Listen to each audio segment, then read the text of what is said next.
Greetings, Scorpio. Welcome to your horoscope. So Sagittarius rules your second house. Second house is all about your values. It's about your voice. It's about your neck. It's about the food you put inside your mouth, the lower jaw and the dental work you might need. One of the great remedies for second house transits is singing spiritual songs, kirtan, gospel music, things that uplift you. Maybe even just chanting Om Mani Padme Om. You know, whatever works for you. I don't, I really honor the Sikh people because they say, you can get it with every religion. There's not one that's right. All have parts of it that are right. It's really it's a position of your heart. Even Jesus said that. It doesn't matter how you worship or where you worship. It's really the position of your heart.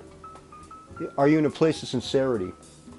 Scorpio, you're dealing with some heavy stuff, and I think all the fixed signs really are. But I think it affects you especially because Saturn's in your first house.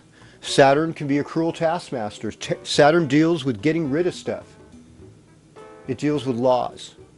It deals with limits, constraints, maturity. But it also gives you either diamonds or dust.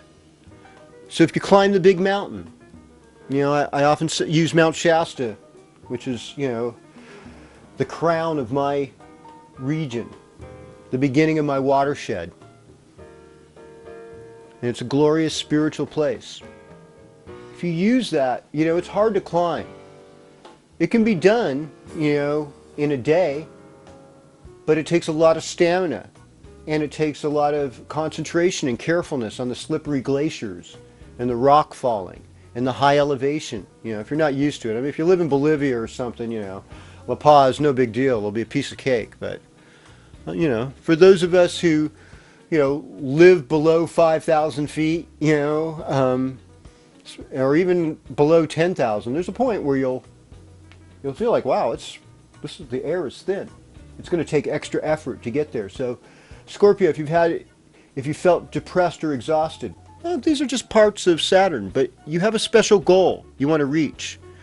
It's like the story in the Bible, in the Gospels, where Jesus said the kingdom of heaven can be illustrated by the pearl of great price. There was a jeweler who had many jewels. They were all very valuable. But he saw this one pearl that was so amazing that he sold all the jewels he had to get it. That's what Saturn's all about. Think about that today.